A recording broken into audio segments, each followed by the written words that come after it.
This is part of the download that I was receiving and why I was inspired to pop on here. And again, look at the transits, look at the astrology, right? Look at the hieroglyphic energies that us as astrologers, you know, every sign, every symbol means something. It holds a code. It holds a frequency. It holds a vibration that transcends language.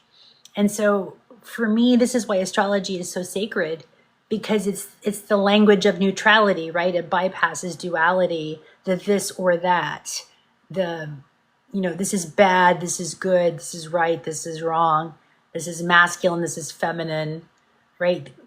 To me in Gemini, it's about delineation, right? It's about categories. It's how we learn things that are separate outside of us, even though we come from the one field of energy, just like in the chart, right? We see it's a 360 degrees wheel, divided up into 12 sections or houses. And then if you've studied I think he passed away in January, Dr. Gilbert, Robert Gilbert, who was talking about astrology in the 12 house system and how that's really a geometry. It's a cymatic geometry within all of us that gets activated by certain frequencies, certain time periods, certain portals of energy that we as astrologers call aspects, right? So when aspects come in transit, which just means movement, then when things move and it activates like a certain time clock, right? And so astrologers talk about aspects such as harmonious aspects or hard aspects. Again, this is delineating between right or wrong, good or bad, very Gemini, right? It's data assimilation. But what we're being asked of today, and this is why I was wearing my copper crown and actually on my copper, I have a copper bracelet that I was told to put on and go outside, because we have solar flares that are happening right now, right? So the sun, again, is data, it's information from what I see it. Again, this is all personal, just tapping into my own gnosis, having studied astrology for almost 30 years. So coming back to the now time moment, when I'm being called or guided by the planetary energies to do certain things, I've learned to trust it. This has very much been Saturn in Pisces, right? Which Saturn originally was the ruler of Aquarius before they found Uranus, which I found interesting, because Saturn supposedly is the planet of structure and boundaries, and yet it was ruling a planet that wanted to break out of these systems.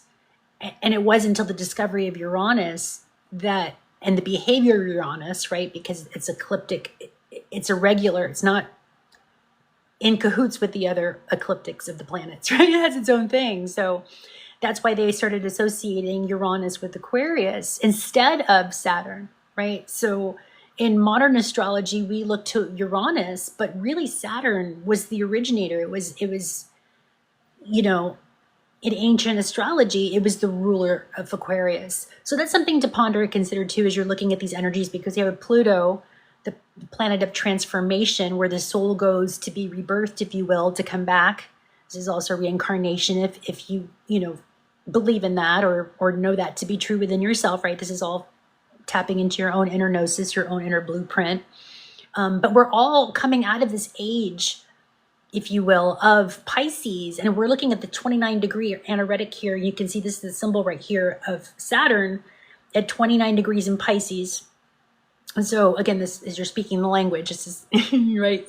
And it matters too, right? When you're speaking a dialogue or a dialect, it's good to be accurate as you can be. And so if you're here to learn astrology, first of all, I want to welcome everybody that's here. I'm Scorpio Sun, 11th house, Scorpio Moon conjunct my in Mercury, both in Scorpio, my 12th house, and my rising is Sagittarius. So if you guys want to put who's here in the comments, what are your top 3?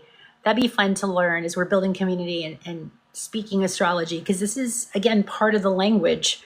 And to know thyself, right? So knowing your top 3, your sun, moon, and rising. So sun, moon, Scorpio for me, rising Sagittarius. So Sagittarius, and I've also got the North Node in Sagittarius, right? And we know collectively, or if you don't know, the North Node in astrology are nodal points, axis points, where this is the archetype that the North Node is what we've come to learn, what our soul path has come to learn. Excuse me, if say, for example, before you came into this incarnation and you were picking a feature, you were picking designing your house system, right? Where you wanted to live, where you wanted your spiritual body to dwell, then you're picking that house system, right? This is in my own gnosis, what I've seen. And so the design part of it is like what you've come to learn, how you've come to progress and ascend your energy, the ascendant, but also the North Node, right? It's like, I think we think of the North Node as our star that points us to our direction, to our correct directional path. That's our inner compass, right? The North Node. So I would invite you guys to definitely look at your North Node in your chart to see where that where, first of all, what house system it is, where you're housing that energy. And the sign, which is the frequency, right? It's the vibration, it's the harmonic that it's vibrating through, if you will, is how I see sign system. So knowing myself, being able to look at my chart objectively, which is what's really awesome about what we love about astrology, it's a very neutral language. So again, in Gemini season, as we're learning to transcend polarity or duality, then it's good to upload the language and upgrade the language as we speak on these things. And I have found that astrology is a great language of neutrality to speak on not only yourself, your own chart, but how you interact and engage with your friends and your family and your siblings, the people you love, right? Everybody you're in relation to.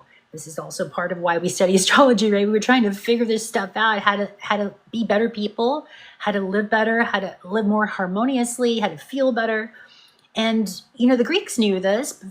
In the Greek system, you had to be an astrologer to be a doctor. And this is what I've heard following one of my astrologers, Rick Merlin Levine. He told it in one of his stories on Astrology Hub, which, by the way, if you guys are really into astrology and you really like to deep dive with different types of astrologers, I would highly recommend Astrology Hub.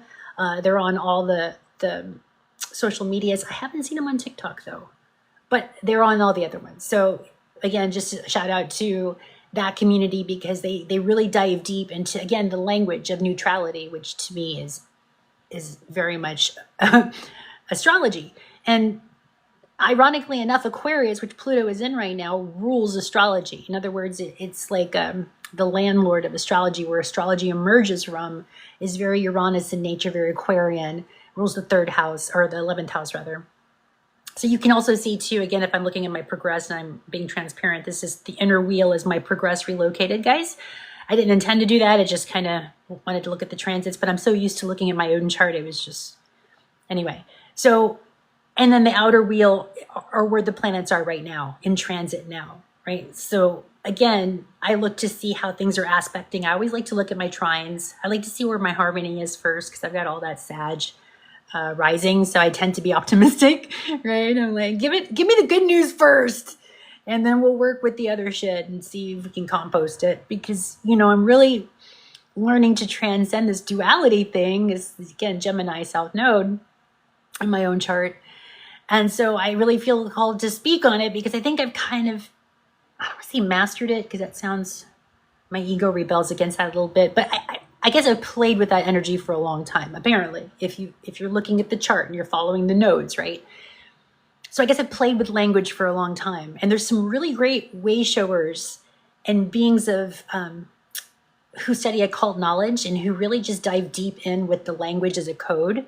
And if you guys have ever heard of Savan Bomar and Secret Energy or Understanding, I highly recommend you check him out as well in that community. I've been following him since 2017. And, and this is also part of, in my journey, exploring awakening and working with certain psychedelics and then hearing him speak on it. And there's a certain commonality when you imbibe with certain substances that activate the pineal gland, right? That activate this certain awareness. And so when you hear somebody that's in resonance that had that similar experience and can speak from that space very clearly, it's just a great reflection, right? And so, and actually I have to give a shout out because that's part of what the channel Livzenastrology. When we say all is self, that's part of where I got the dialogue from, because he does very much teach about unity consciousness, how we are all one, right? Even though we may be perceived as division, the 12 tribes, right? If you look at most religions, they talk about the 12 is very significant, right? 12 disciples, 12 tribes, 12 zodiacal aspects. And again, check out Dr. Robert Gilbert And he talks a lot about the astrology and the cosmology of the 12, and how that cosmology really resides in us as geometry, as the way our cells are formed and certain geometric patterns. And these patterns emit certain frequencies and energies in and of themselves, which are the archetypes of astrology, right? So this is why we study astrology, again, knowing thyself and learning to use a very neutral language to describe self, instead of this propagated language that we learned early education, again, Gemini third house, of division. It's this or that, right? And to me, I see it as just like when we're studying, classification systems to differentiate things in people. So how do you, in other words, how do you know what a stone is, and the name for a stone and the name for a card, right? We have to have language to describe the differences. And in that, we forgot that it's still all part of the same system. And now quantum energy, the quantum energy field, the way the language, the priests, the modern priests, which is our scientists, are describing energy, they're talking of almost as if religion did, right? The mystical, things unseen. There's this hidden hand power that we are all a part of, like Indra's web, right? That we are all connected to this field of energy. And people call it different things. And I call it source energy. And I know a lot of you do too, who are watching this, who are into astrology and just, again, looking for a neutral language.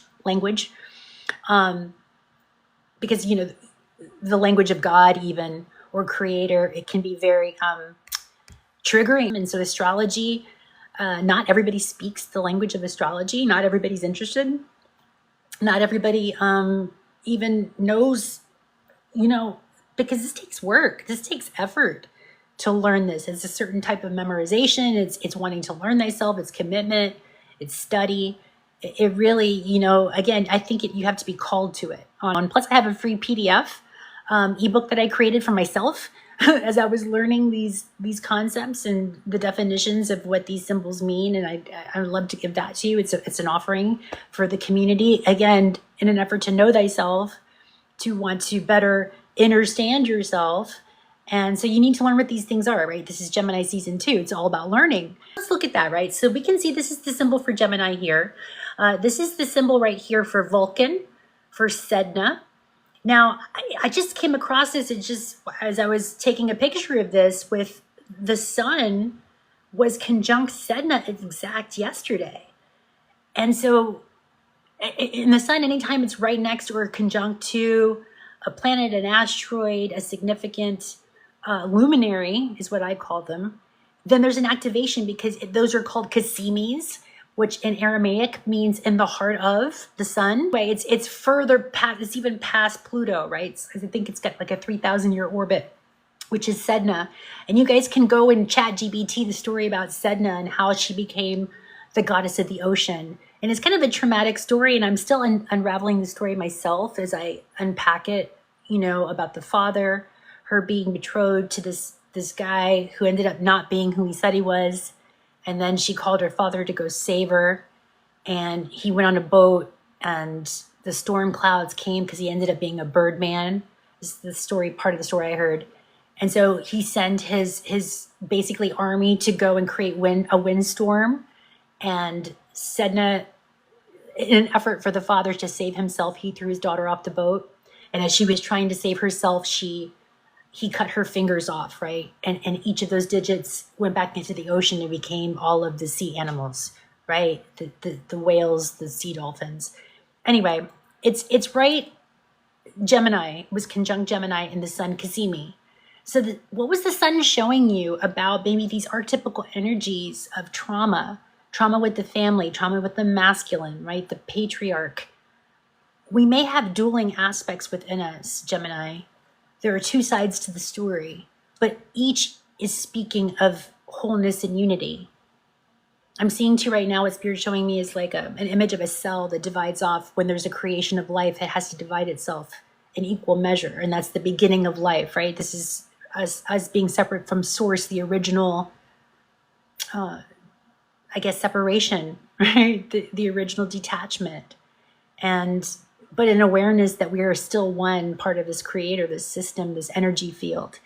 And so again, the chart shows us the patterns and the stories that surround us and what these archetypical energies mean and what they could possibly mean in our own psycho-spiritual nature, what we're evolving into, what we're evolving out of, what our ancestors went through, right? Some of the traumas, some of the embedded, I'm hearing ancestral wounds.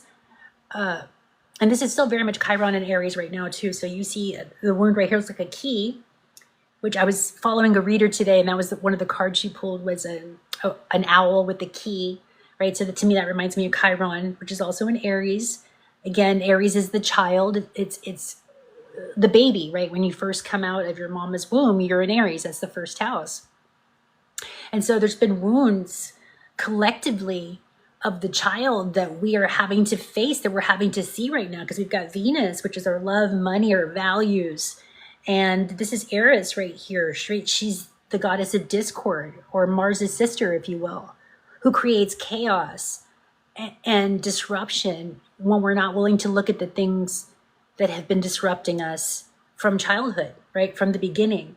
And maybe not even our own childhoods, but our parents' childhoods. It's very generational. It's the inner children of all of our ancestors.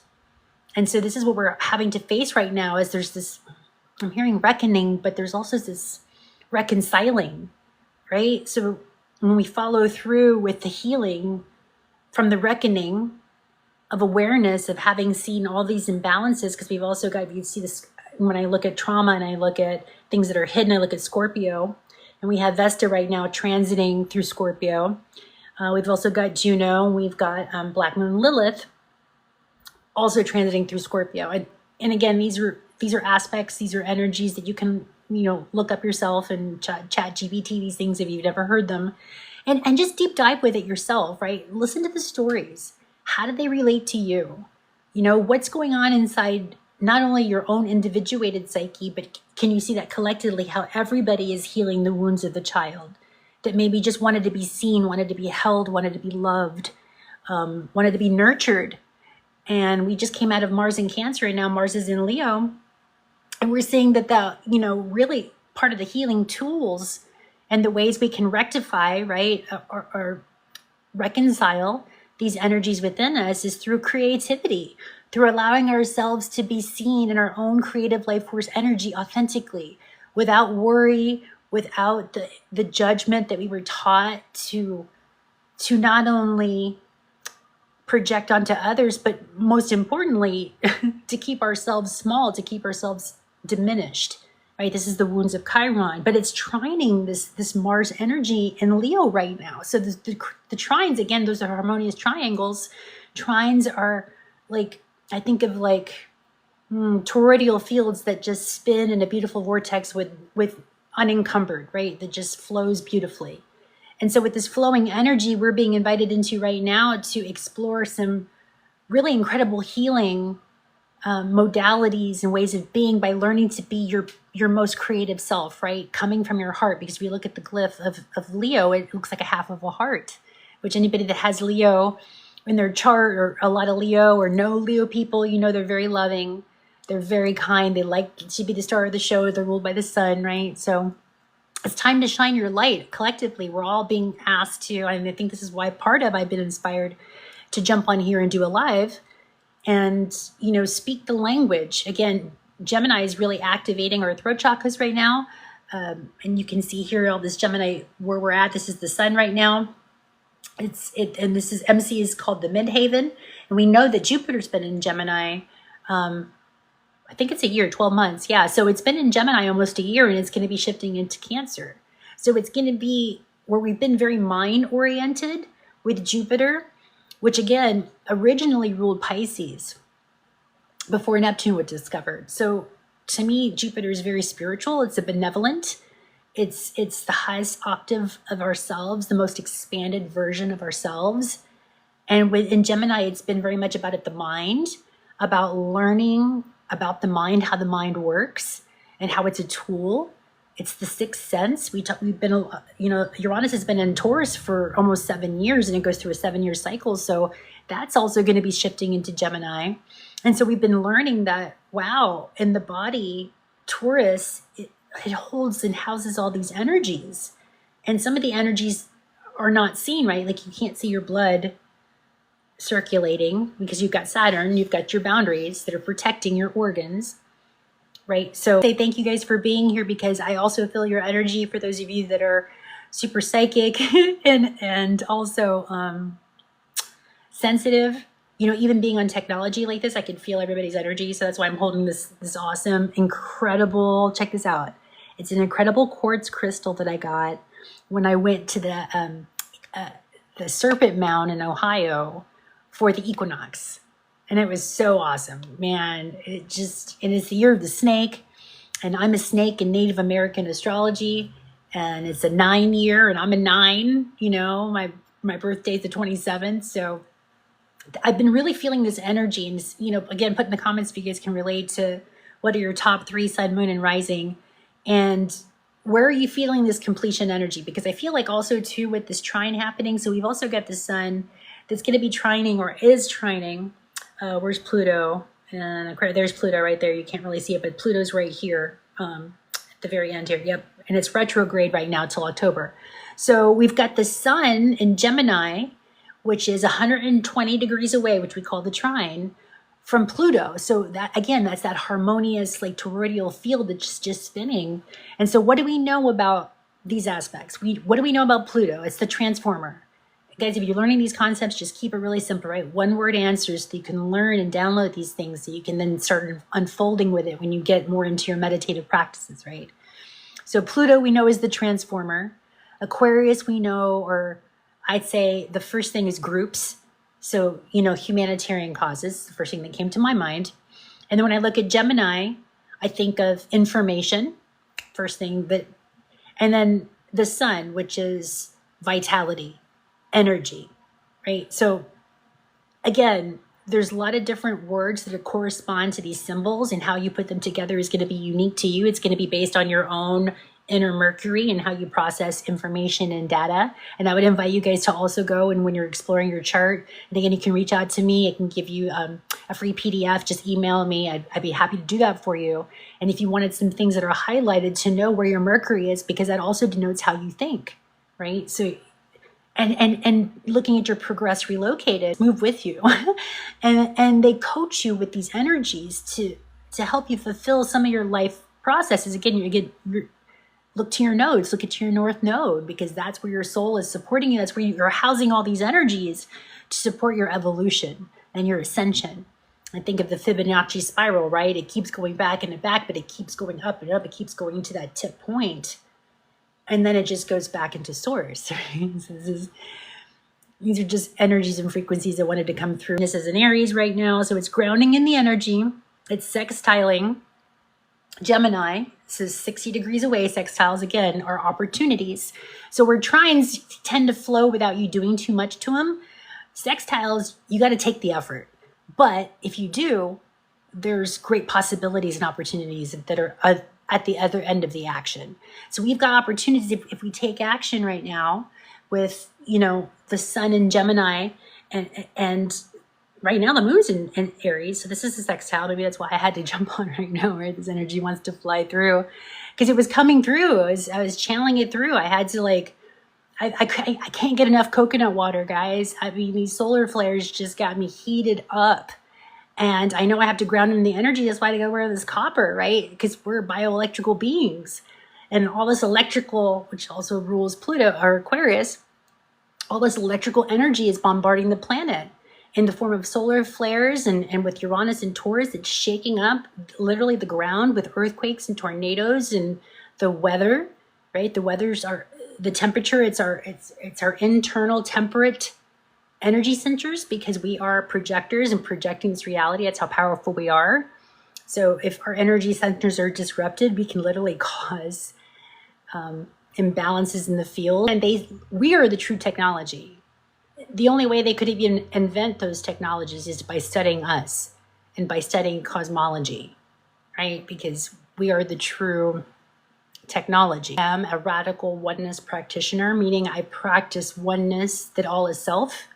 So even when I'm seeing a perpetrator, when I'm seeing a victim, when I'm seeing my inner child, when I'm seeing things happening outside of myself, knowing that I can't fix anybody else, I can only go, this is an inward job because I'm the projector, then it's time for me to go in and be the best, highest octave version of myself. And that requires change. That requires dissolution, Pluto, of old patterns, old ways you related to groups, to your hopes, dreams, and wishes, because this is also Aquarius. You got to have better dreams. You got to have bigger dreams.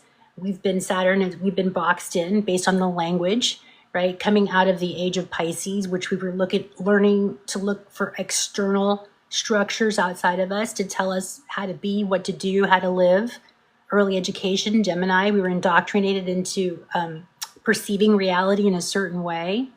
And so now Pluto's coming in and disintegrating, dissolving, transforming all of that. That has to go.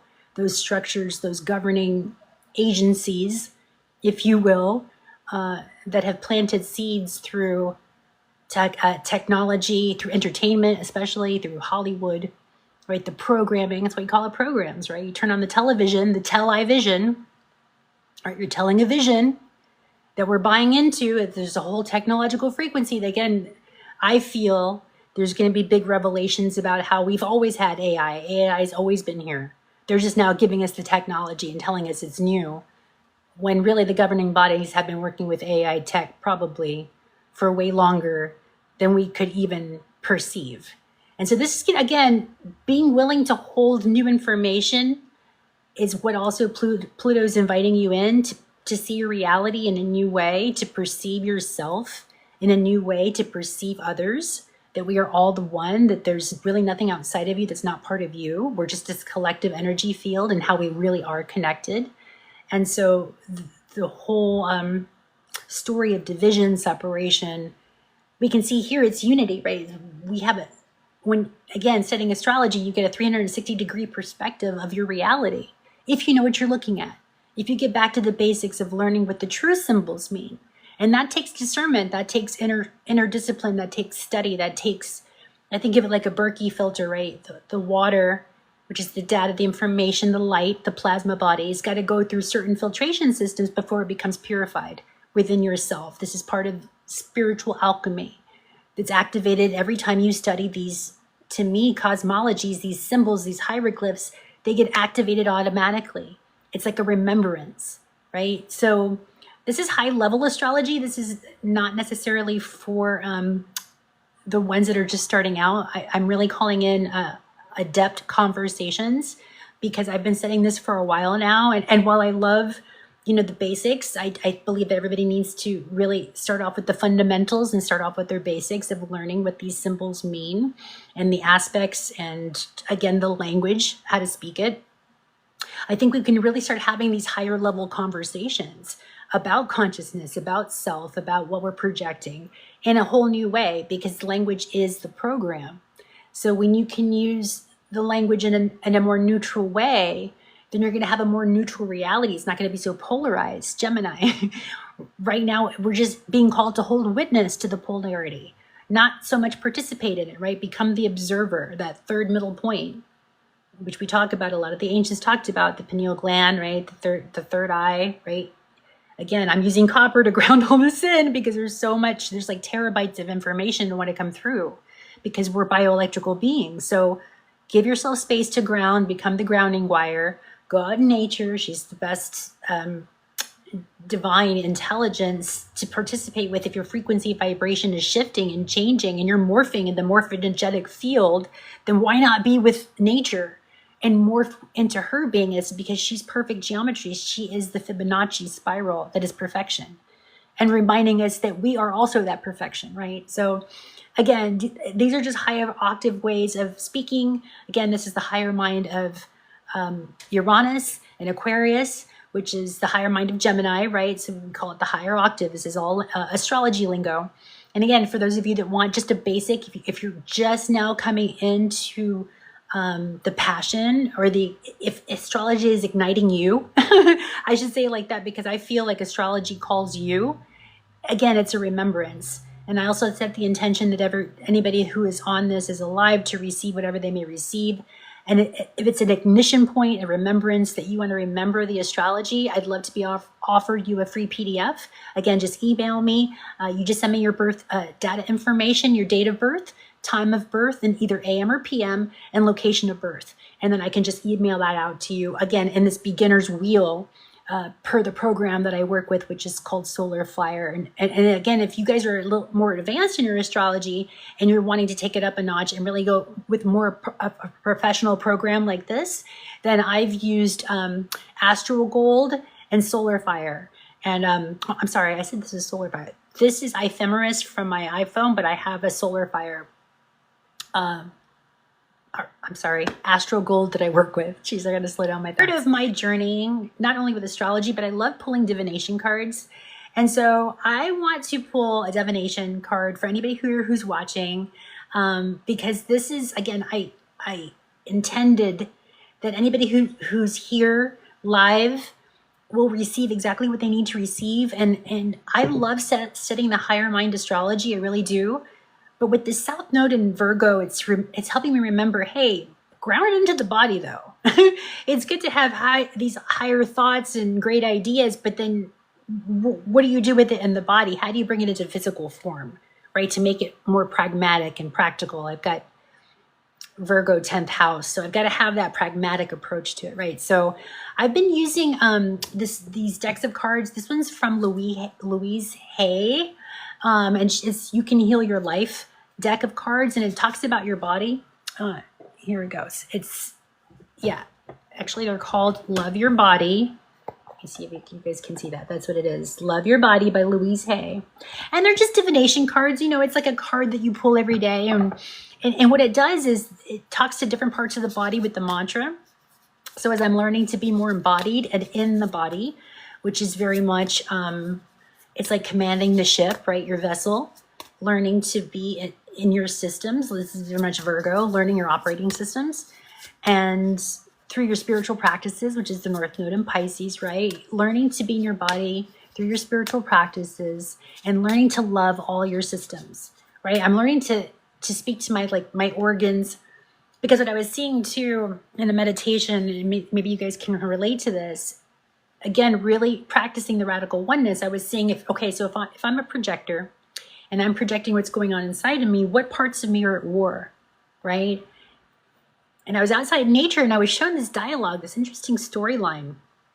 And it happened so fast, so I got to ground it in. I got to go write it down or at least remember it, because again, you guys are going to see flashes of insight, like big terabytes of information that are coming in really strong. So again, ground it in as much as you can.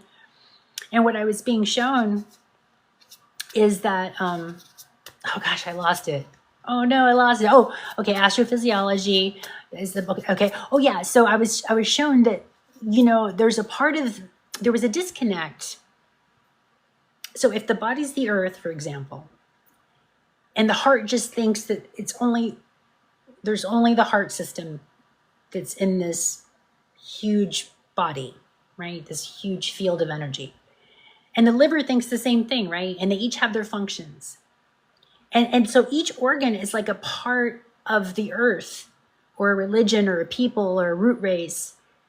And yet we're all part of this bigger system, right? Not knowing that these parts of us are actually part of a bigger whole, that we are required, all of us, to get along, to synthesize, to harmoniously balance, and to realize that there's an operating system here bigger than we can imagine, and it's within us. And if you learn your own inner operating systems, this is Virgo, South Node in Virgo, then you can project out a more harmonic reality, because you realize it's all you. South or North Node in Pisces, right? Pisces is the oneness. It's the oneness field. It's the law of one. It's unity consciousness. And so right now we're here to learn unity consciousness. So we do that by getting in our body in a more harmonic way, right? Learning to love our liver. And so I stand outside with the copper and I raise my hands in a Y shape, right? Because when you know your Y, you're more charged with energy. I see it almost like an antenna, knowing your Y. So I surrender every day, and I give my systems love, and I actually talk to my inner organs, right? I love you liver, I love you heart, I love you bladder, I love you kidneys, I love you lymphs, I love you blood, I love you, I just go and speak to my body because we're all getting along. And I even say that, I'm like, let's all get along today, right? And if I have disagreeable energies going on, and if I'm too acidic, then I realize, oh, my body's probably acidic right now. I better go have some apple cider vinegar, right? To help regulate what I'm thinking about. So again, there's a correspondence to how we take care of our bodies and how we experience reality.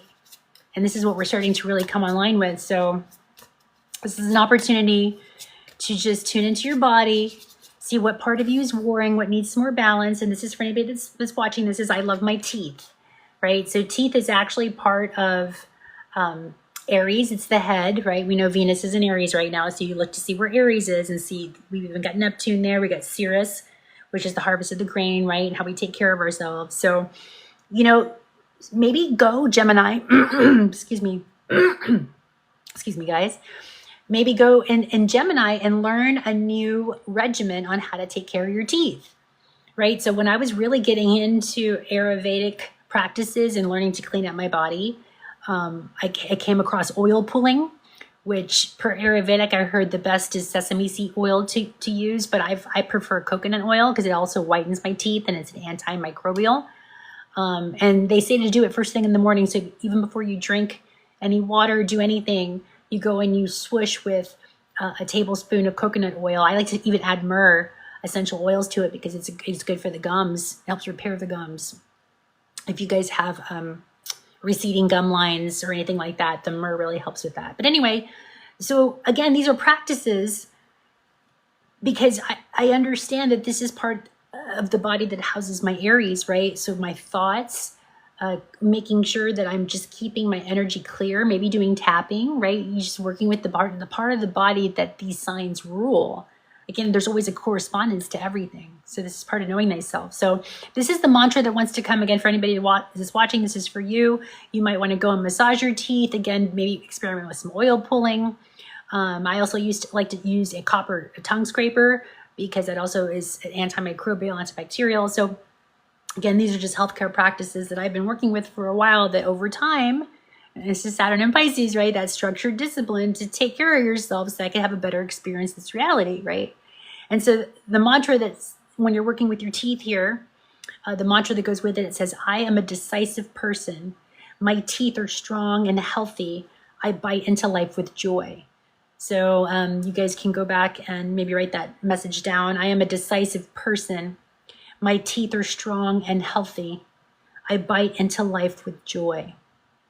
Okay? Just taking a moment maybe to write that mantra down. And again, that's from the Love Your Body, Louise Hay Oracle decks. And then there's another card system that I like to work with quite a bit. And again, I'm not a doctor. I'm not an herbologist. I'm just somebody who practices with these natural, healthy, alternative, they're not even alternative, they're natural, from the earth, or the originators, the OGs of healthcare, which are herbs, plants, fruit, nature, right? She's got it all. And so this one I like to work with. This is called the Herbal Astrology deck. And if you guys ever heard of Adriana, Ayalis. Ayalis. And she also corresponds the herbs to astrology, which I really love. Because again, astrology has been around for so long, guys, that our ancestors used it. Just get a farmer's almanac, right? I've got one here as a calendar. And I can look, our ancestors would tell you, hey, this is a rainy season. This is the growing season. On this new moon, full moon, this is what you want to plant. This is where you want to plant it. And if you're in this part of the country, this is what's going to thrive there, right? So this is all important stuff, and it's all based on planetary alignments and energies, right? So astrology is, anyway, if you know, you know. And if you're here, you know. So I'm going to pull it for the collective on just, first of all, thanking astrology. If it's come into your life, again, it's called you. Just like it called me. It's a calling. It's a remembrance. And so what are we here to remember? What herb is going to help us, support us? And again, I'm not a physician. I'm not a doctor. I'm just somebody who's reading the energy and just liking to pull cards and seeing what herb. Okay, this one. I'm going to attempt to say this. I'm going to spell it out first. And I'm going to attempt to say this because, okay, here it is.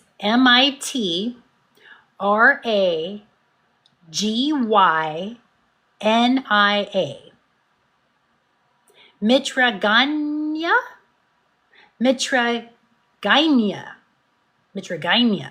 Almost looks like, well, you know what, I just put a V in front of it. And you know what, don't take me off TikTok. Anyway, but that's what it sounds like. That's what it's spelled like. And it's number 34. And the terminology with it is called shapeshifting. And it's the planetary rulers are Saturn and Neptune. So then I immediately go to where Saturn and Neptune is, right? So we look to see where Saturn is. Excuse me. And we see Saturn's at 29 degrees Pisces, the last anaretic, which is at 29 degrees. That's like the most potent part of that sign that's being brought forth through that frequency of Saturn, right? That planetary energies through Pisces. So it's the last sign of the zodiac. It's completing its cycle, 29-year cycle. And so it's, again, it's beginning a whole another 29-year cycle. So go back 29 years and see where you were, what you were doing. Just, again, just something to be mindful of, because that's what's being emphasized right now. Shape-shifting. And when I think of shape-shifting, I think of like that metamorphosis. Anybody ever studied the gene keys and Richard Rudd?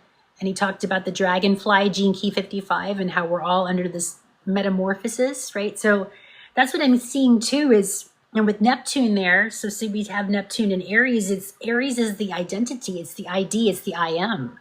So I am shape-shifting into what? Well, 0 degrees, I mean, with Neptune 1 degrees, we don't know, it's unknown. It's deeply, Neptune rules the unconscious, the inner conscious realms, right? That which is unseen. In the outer realms, it rules, that's why they call it Poseidon, the ocean. It rules the netherworld, right? The parts that we cannot see under the ocean. And so we're all metamorphosizing, and there's of course the dragonfly on there, which is kind of funny, right? The dragonfly, Saturn, Neptune. I'm going to show you the cards so you guys can kind of get an image of what that is. So you can see where the planetary rulers are. Oh, there it is. Oh gosh, I can't. There it is. So there's the symbols right there. That's how I'm getting, what planets are involved. And then this is the energy. And you guys can maybe look that up. I'm going to read it actually really quick because I don't know what that herb is. And I want to see what that herb is, 34. So I also look at the numerology too. I break down, whenever I see a binary number, I break it down to a single digit just to understand like the base frequency. It's almost looking like at a periodic table. You're looking at the base element. That's what numerology is for me. I look at the base number because that's like the main frequency of the energy. So when you add 3 and 4 together, it's a 7. Which again rules Neptune, right? So Neptune is also part of the frequency of this, which rules our spirituality.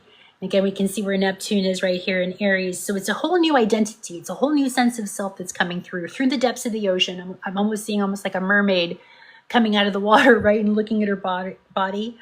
Anybody that remembers that movie Splash, put that in the comments. I'm a Gen Xer. I used to love that movie. Oh my gosh. Anyway, that came in. Okay.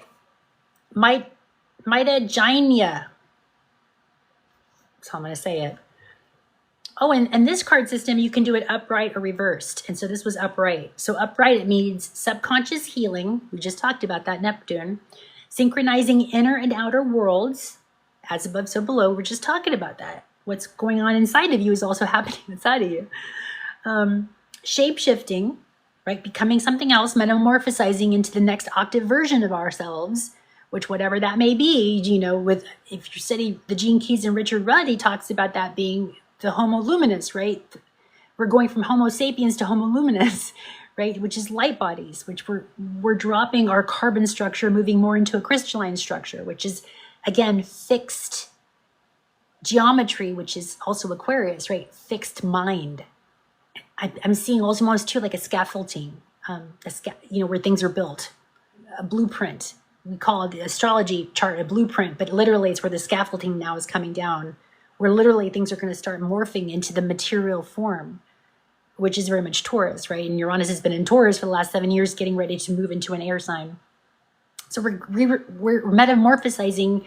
I'm even seeing like geometries of building. We're going from more of a flat square buildings to maybe more domes or just, new geometries, new patterns that we haven't seen yet. This is what's coming through. Time travel, transcendence of illusion. So we know we're leaving the age of Pisces. This is also too Saturn in Pisces, 29 degrees. We're getting ready to shift frequencies from this watery, unconscious realm where we couldn't see, we didn't understand. There was a lot of confusion. There was a lot of disillusion. There was a lot of dishonesty that we're starting to see that was being projected out into the reality. It also rules, Neptune also rules media and, entertainment, entrainment. Look at the language. So this is what's part of dissolving, right? There's going to be more clarity, more precision, more higher mind thinking, less illusionary, willy-nilly. Also, too, the worshiping energy, right? We're starting to see not only spiritual leaders fall, but we've been watching spiritual leaders fall for a long time. But now we're in the spiritual community where everything just kind of repurposed itself when going from religion to spirituality and the way we've known it. That's collapsing as well. So we're starting to see like these illusions fall apart because Pluto's demanding it. Pluto wants authenticity, and it's going to strip away anything that's not authentic. And it's going to show us where we've been out of balance and out of whack in our thinking, Gemini. Early education, the shit that we've been taught, the indoctrination, the ways of perceiving our reality has been, well, that's the illusion that's dropping, right? That's we're going behind the veil, if you will. If you guys are willing to participate and join in some sort of community, I have a community.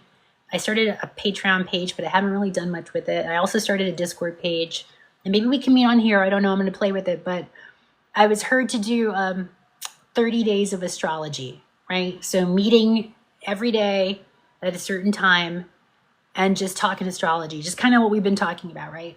Higher level conversations is what's needed at this time because we've got so much, swiping whatever, and it's hard for people to get deep and to get deep within themselves. So maybe having higher level conversations and consistency, that's what keeps coming up for me is to be consistent.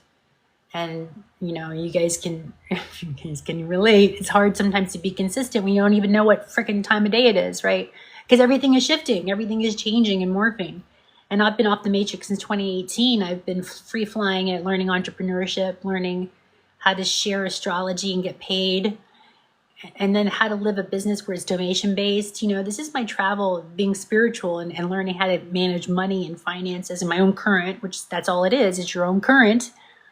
And so, it's been a dance, but I feel and know that the collective needs a higher level type of conversation. And I feel like astrology provides that, right? So whoever's learning to speak the language, we need to speak it. This is Gemini right now, and especially Mercury's going to be going into Gemini right after this new moon in Gemini on the 26th. So it's time to speak our truth and have higher level conversations. Gemini, in its lowest octave self or in its disagreeable state, just likes to gossip and talk shit about people. Did you hear what Aubrey Marcus did? Oh my God, Vylana, and this whole, and that's cool. I mean, hey, I was raised on my mom with 9 sisters that loved the novellas, right? From Hispanic family. They love soap operas. So I was raised on that. I get that. We like soap operas. We like drama. But again, the counterbalance of this Gemini season, because you're going to be seeing a lot of drama, a lot of people talking about a lot of things, having opinions about a lot of things, right? Really speaking their truth, especially since it's sextiling Aries, which maybe, and that's a good thing, right? Because maybe our inner children didn't know how to speak our truths, right? So please stand up for your brothers and sisters as they're learning to speak their truth. And I'm even hearing, maybe read the 4 Agreements by Don Miguel Ruiz. Don't take things personally. Never make assumptions, speak clearly and concisely, and don't take things personally. I think I said that twice. Oh, and always do your best. There you go. Always do your best. So those are just good words of wisdom as we're navigating these energies, because again, people are going to be really chatty Cathys, wanting to speak their truth, maybe truth to themselves that they've never heard of. So we're going to go ahead and end on that note, guys, for this astrology read. Again, anybody that's here that's watching this, thank you so much for being here. This has been really awesome, really fun. Again, exploring Gemini topics during Gemini season with astrology. And again, if any of you wanting a copy of your birth chart, I'd love to send that out to you, free to you. Just reach out to me, livzenastrology@gmail.com. And I would just need your birth data information. Again, date of birth, time of birth, and AM or PM, and the location of birth, and we can go from there. And you don't need the exact time. We can always do a ascending chart or a solar return, a solar chart for you as well. So, all right, guys, thank you so much for being here. Thank you for connecting to the